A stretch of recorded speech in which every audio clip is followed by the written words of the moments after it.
Chapter 18. Merry days were these at Thornfield Hall, and busy days too.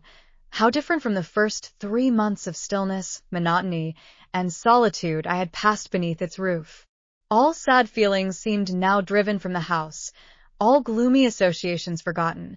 There was life everywhere, movement all day long. You could not now traverse the gallery, once so hushed, nor enter the front chambers, once so tenantless, without encountering a smart lady's maid or a dandy valet. The kitchen, the butler's pantry, the servants' hall, the entrance hall, were equally alive, and the saloons were only left void and still when the blue sky and halcyon sunshine of the genial spring weather called their occupants out into the grounds. Even when that weather was broken, and continuous rain set in for some days, no damp seemed cast over enjoyment.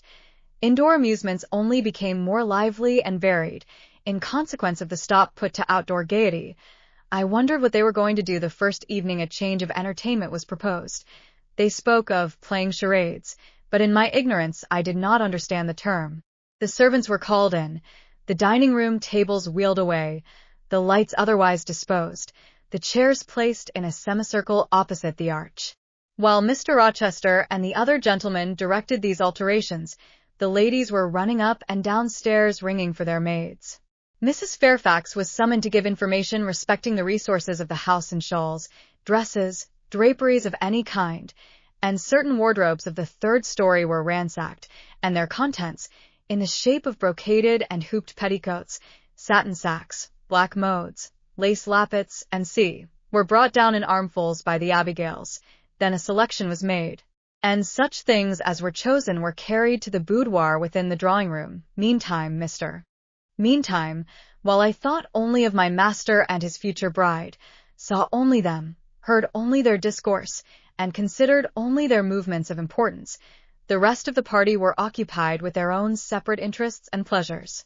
The ladies Lynn and Ingram continued to consort in solemn conferences, where they nodded their two turbans at each other, and held up their forehands in confronting gestures of surprise, or mystery, or horror, according to the theme on which their gossip ran, like a pair of magnified puppets.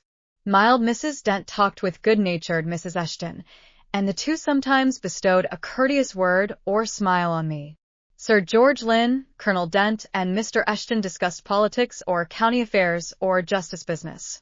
Lord Ingram flirted with Amy Eshton, Louisa played and sang to and with one of the Messrs. Lynn, and Mary Ingram listened languidly to the gallant speeches of the other. Sometimes all, as with one consent, suspended their byplay to observe and listen to the principal actors, for, after all, Mr. Rochester and, because closely connected with him, Miss Ingram were the life and soul of the party. If he was absent from the room an hour, a perceptible dullness seemed to steal over the spirits of his guests, and his re-entrance was sure to give a fresh impulse to the vivacity of conversation. The want of his animating influence appeared to be peculiarly felt one day that he had been summoned to Millcote on business, and was not likely to return till late. The afternoon was wet. A walk the party had proposed to take to see a gypsy camp, lately pitched on a common beyond Hay, was consequently deferred. Some of the gentlemen were gone to the stables. The younger ones, together with the younger ladies, were playing billiards in the billiard-room. The dowagers Ingram and Lynn sought solace in a quiet game at cards. Blanche Ingram, after having repelled, by supercilious taciturnity, some efforts of Mrs. Dent and Mrs. Eshton to draw her into conversation, had first murmured over some sentimental tunes and airs on the piano, and then, having fetched a novel from the library, had flung herself in haughty listlessness on a sofa, and prepared to beguile, by the spell of fiction, the tedious hours of absence. The room and the house were silent. Only now and then the merriment of the billiard players was heard from above.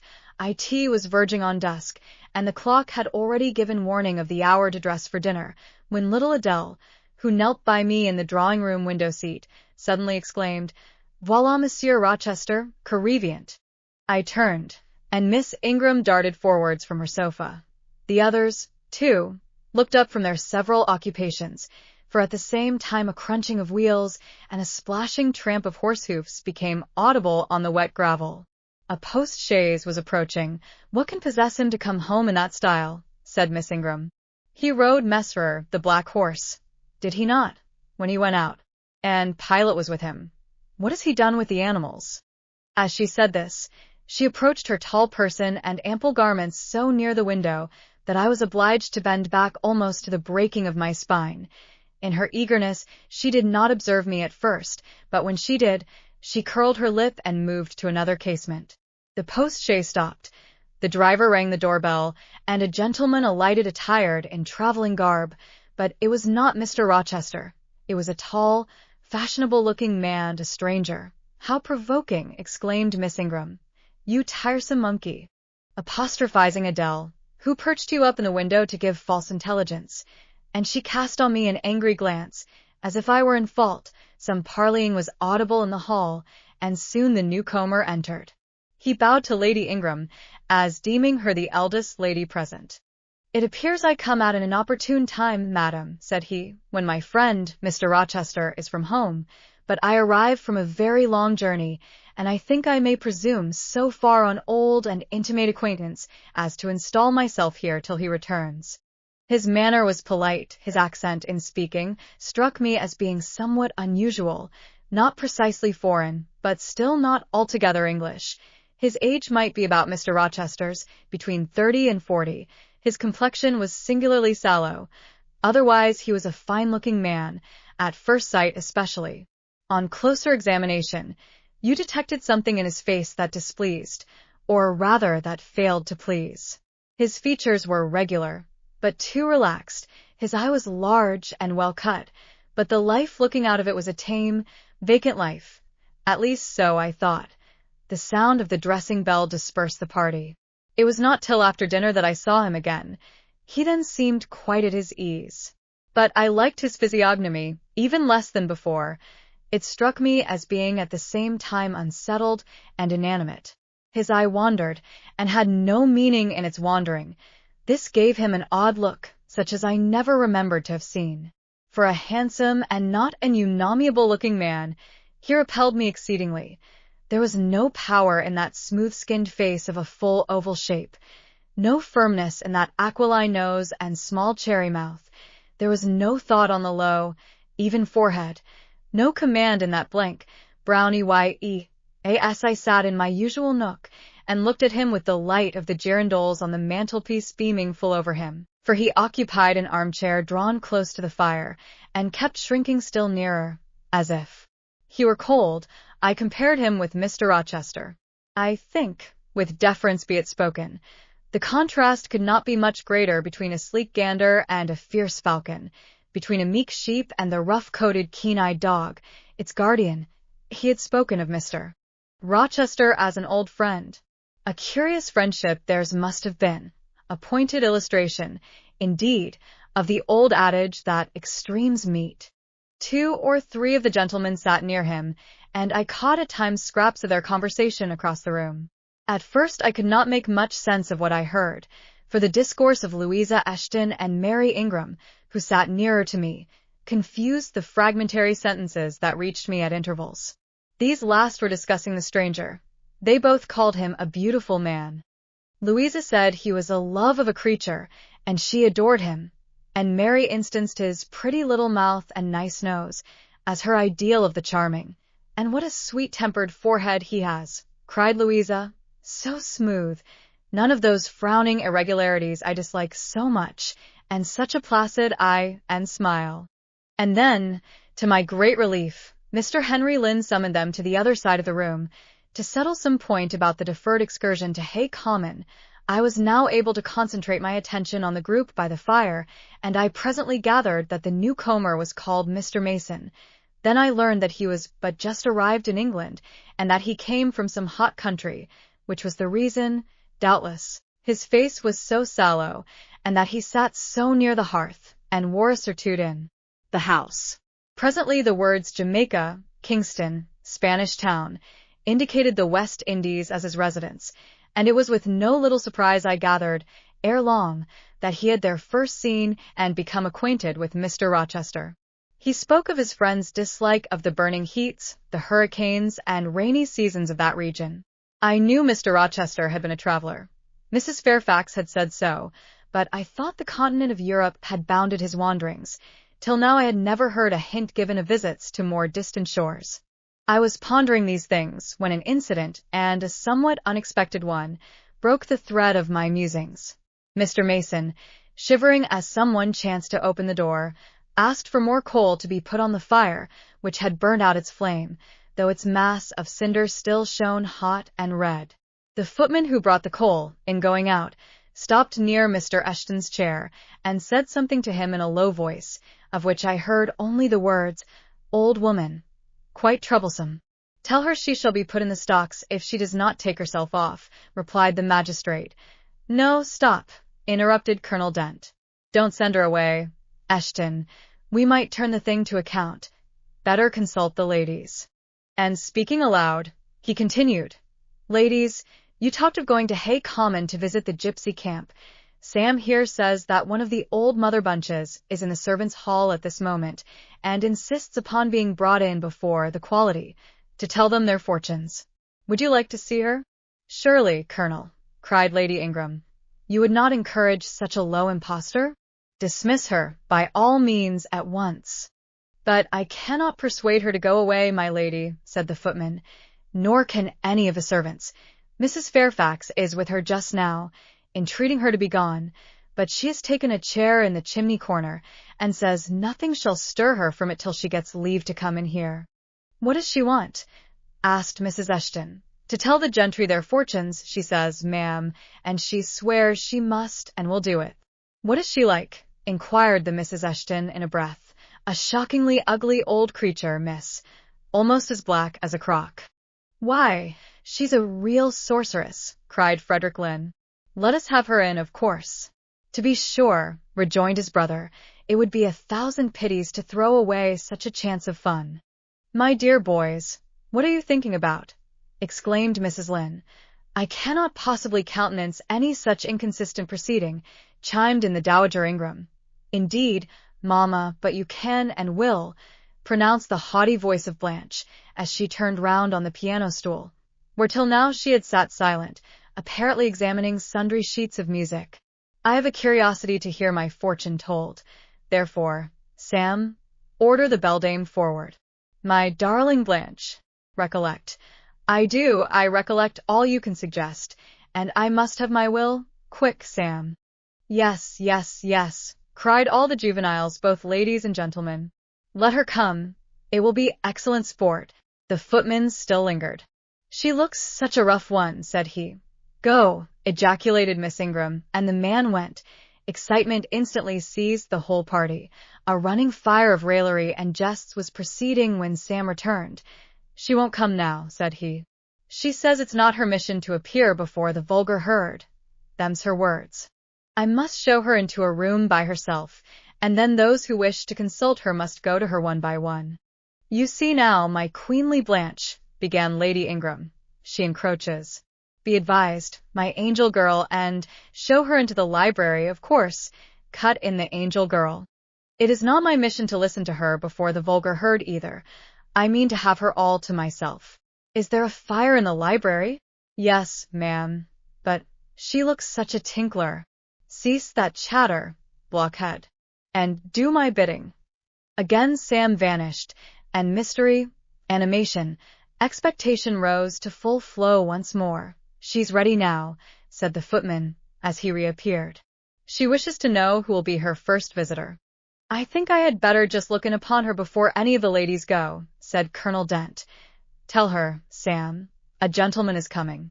Sam went and returned. "She says, sir, that she'll have no gentlemen. They need not trouble themselves to come near her, nor," he added, with difficulty suppressing a titter, "any ladies either, except the young and single." "By Jove, she has taste!" exclaimed Henry Lynn. Miss Ingram rose solemnly. "I go first," she said, in a tone which might have befitted the leader of a forlorn hope, mounting a breach in the van of his men. "Oh, my best! Oh, my dearest!" "Pause, reflect," was her mamma's cry, but she swept past her in stately silence, passed through the door which Colonel Dent held open, and we heard her enter the library.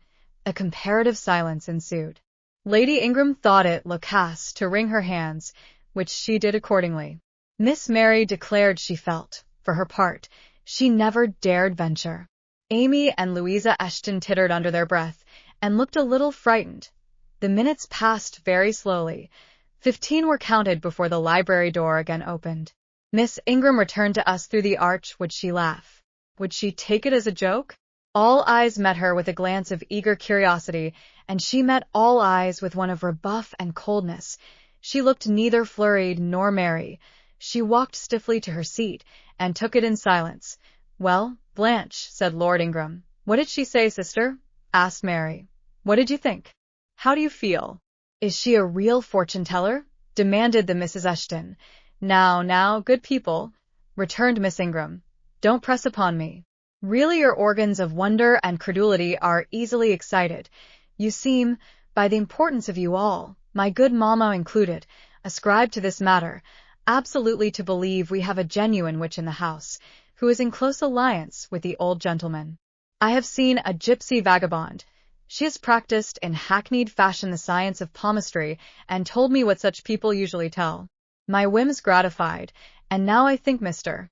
Eshton will do well to put the hag in the stocks tomorrow morning, as he threatened." Miss Ingram took a book, leant back in her chair, and so declined further conversation. I watched her for nearly half an hour. During all that time she never turned a page, and her face grew momently darker, more dissatisfied, and more sourly expressive of disappointment. She had obviously not heard anything to her advantage, and it seemed to me, from her prolonged fit of gloom and taciturnity, that she herself, notwithstanding her professed indifference, attached undue importance to whatever revelations had been made her. Meantime, Mary Ingram, Amy, and Louisa Eshton declared they dared not go alone, and yet they all wished to go. A negotiation was opened through the medium of the ambassador, Sam, and after much pacing to and fro, till, I think, the said Sam's calves must have ached with the exercise, permission was at last, with great difficulty, extorted from the rigorous Sibyl, for the three to wait upon her in a body. Their visit was not so still as Miss Ingram's had been. We heard hysterical giggling and little shrieks proceeding from the library, and at the end of about 20 minutes they burst the door open, and came running across the hall, as if they were half scared out of their wits. "I am sure she is something not right," they cried, one and all. "She told us such things. She knows all about us." And they sank breathless into the various seats the gentleman hastened to bring them, pressed for further explanation. They declared she had told them of things they had said and done when they were mere children, described books and ornaments they had in their boudoirs at home, keepsakes that different relations had presented to them. They affirmed that she had even divined their thoughts, and had whispered in the ear of each the name of the person she liked best in the world, and informed them of what they most wished for. Here the gentleman interposed with earnest petitions to be further enlightened on these two last-named points, but they got only blushes, ejaculations, tremors, and titters, in return for their importunity. The matrons, meantime, offered vinaigrettes and wielded fans, and again reiterated the expression of their concern that their warning had not been taken in time, and the elder gentlemen laughed, and the younger urged their services on the agitated fair ones, I in the midst of the tumult, and while my eyes and ears were fully engaged in the scene before me, I heard a hem close at my elbow. I turned and saw Sam. "If you please, miss, the gypsy declares that there is another young single lady in the room who has not been to her yet, and she swears she will not go till she has seen all. I thought it must be you. There is no one else for it. What shall I tell her?" "Oh, I will go by all means," I answered, and I was glad of the unexpected opportunity to gratify my much excited curiosity. I slipped out of the room, unobserved by any eye, for the company were gathered in one mass about the trembling trio just returned, and I closed the door quietly behind me. "If you like, miss," said Sam, "I'll wait in the hall for you, and if she frightens you, just call, and I'll come in." "No, Sam, return to the kitchen. I am not in the least afraid." Nor was I, but I was a good deal interested and excited. Rochester had again summoned the ladies round him, and was selecting certain of their number to be of his party. "Miss Ingram is mine, of course," said he. Afterwards he named the two Mrs. Eshton and Mrs. Dent. He looked at me, I happened to be near him, as I had been fastening the clasp of Mrs. Dent's bracelet, which had got loose. "Will you play?" he asked. I shook my head. He did not insist, which I rather feared he would have done. He allowed me to return quietly to my usual seat. He and his aides now withdrew behind the curtain. The other party, which was headed by Colonel Dent, sat down on the crescent of chairs.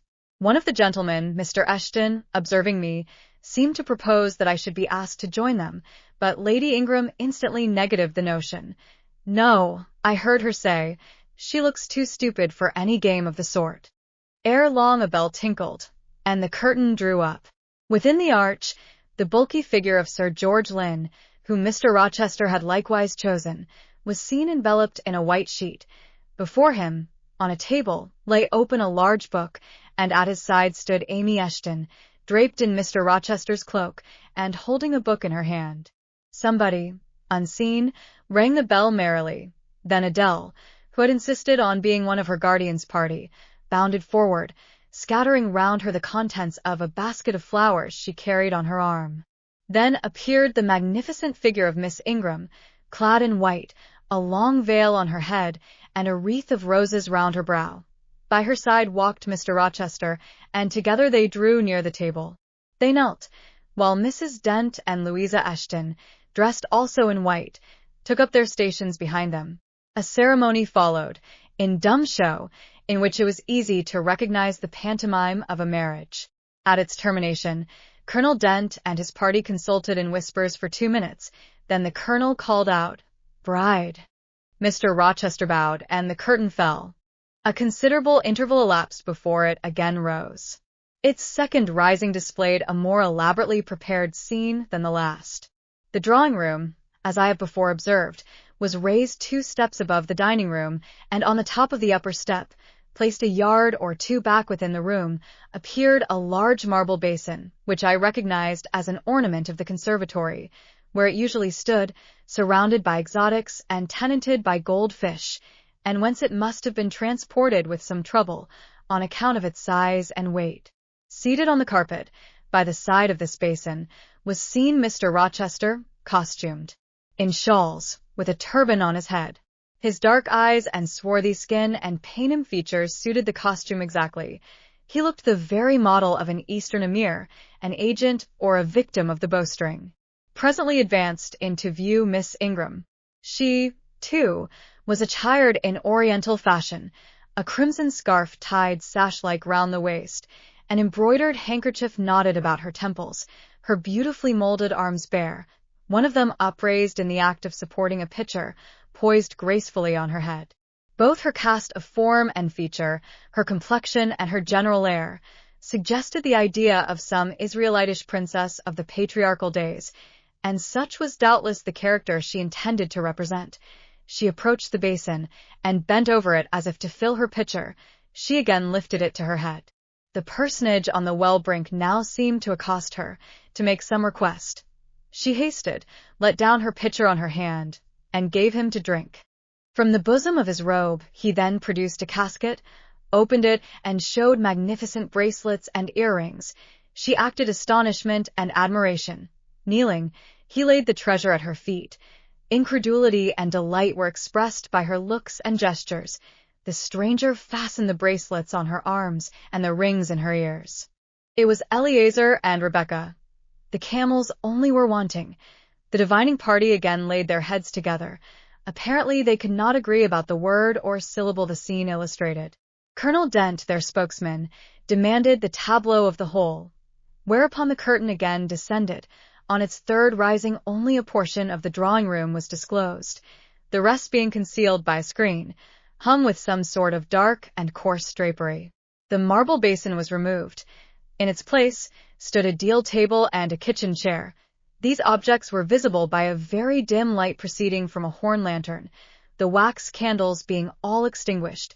Amidst this sordid scene sat a man with his clenched hands resting on his knees, and his eyes bent on the ground.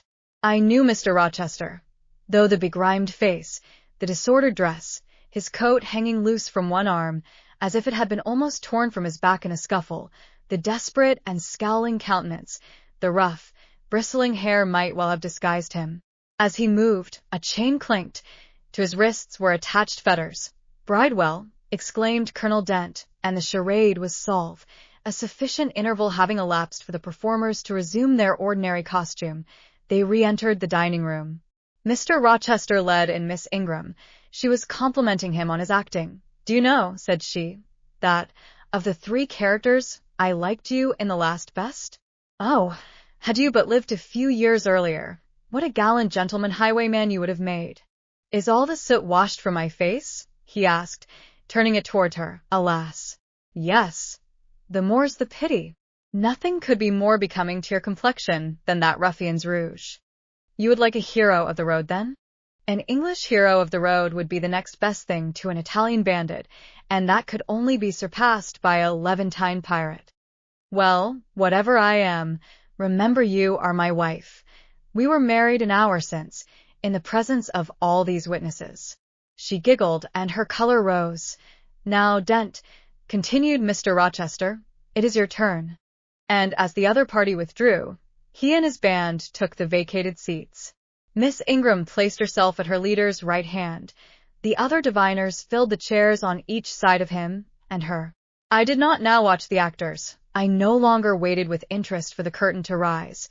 My attention was absorbed by the spectators. My eyes, erewhile fixed on the arch, were now irresistibly attracted to the semicircle of chairs.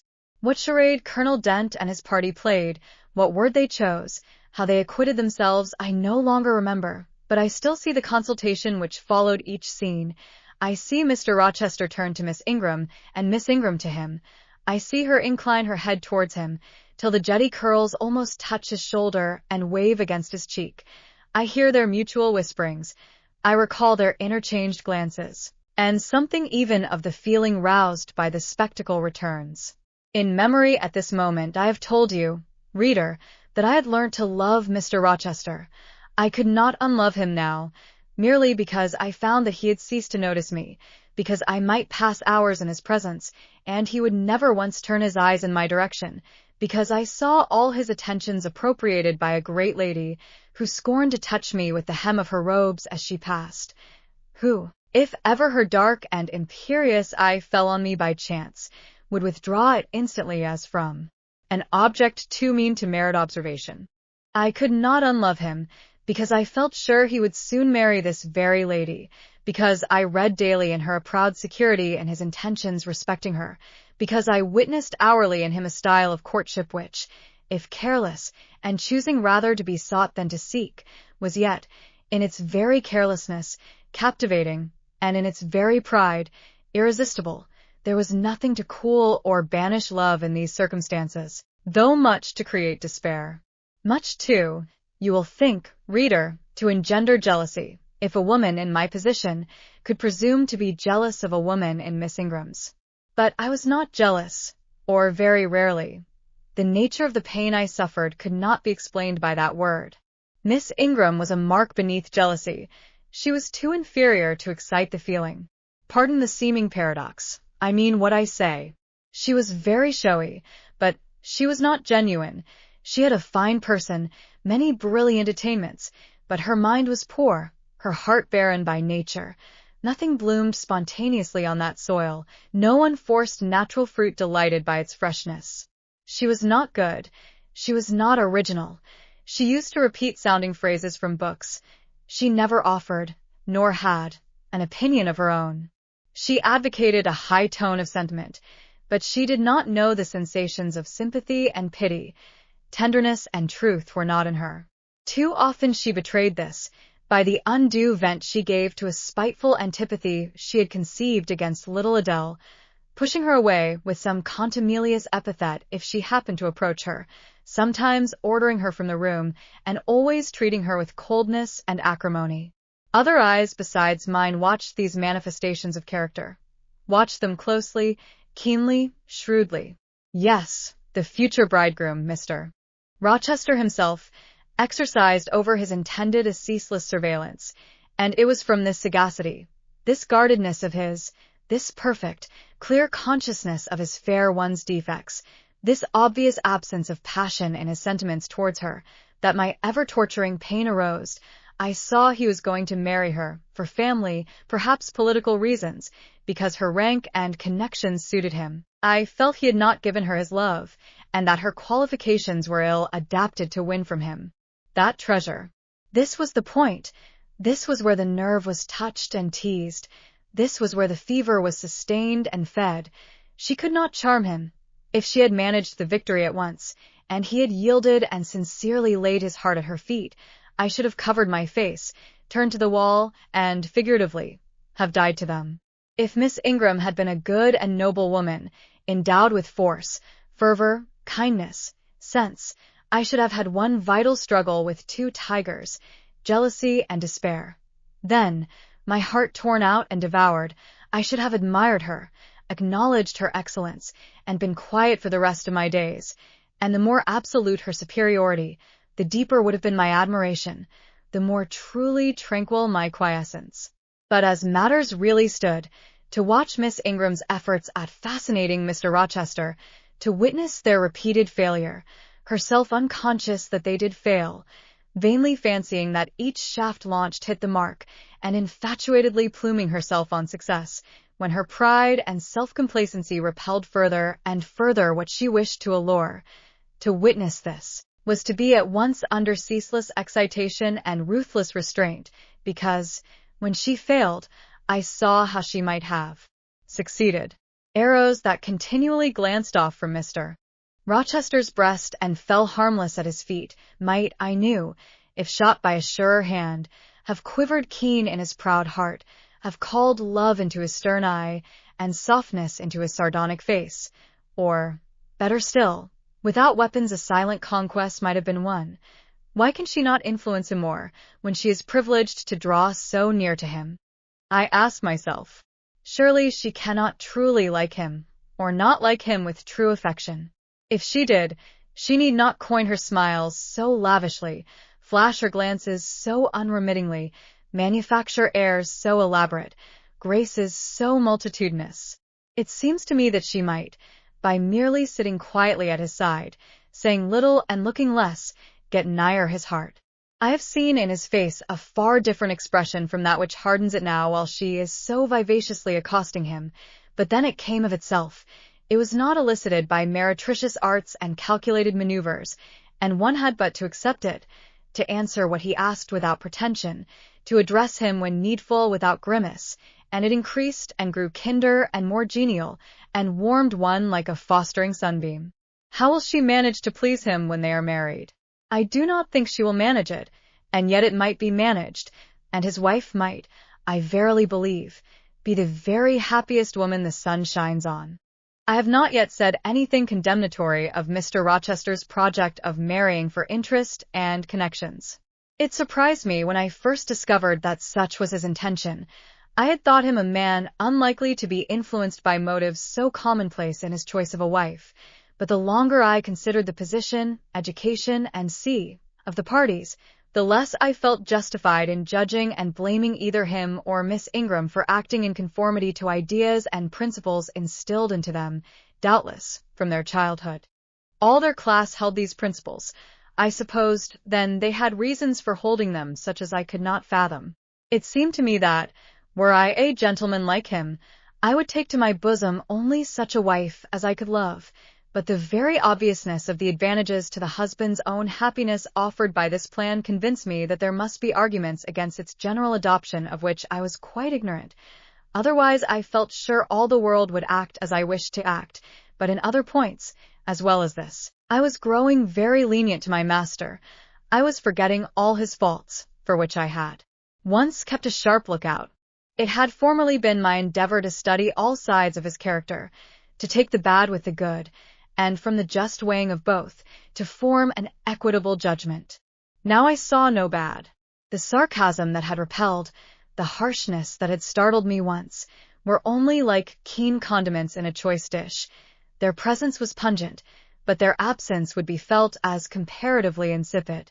And as for the vague something, was it a sinister or a sorrowful, a designing or a desponding expression, that opened upon a careful observer, now and then, in his eye, and closed again before one could fathom the strange depth partially disclosed, that something which used to make me fear and shrink, as if I had been wandering amongst volcanic-looking hills, and had suddenly felt the ground quiver and seen it gape, that something I, at intervals, beheld still, and with throbbing heart, but not with palsied nerves.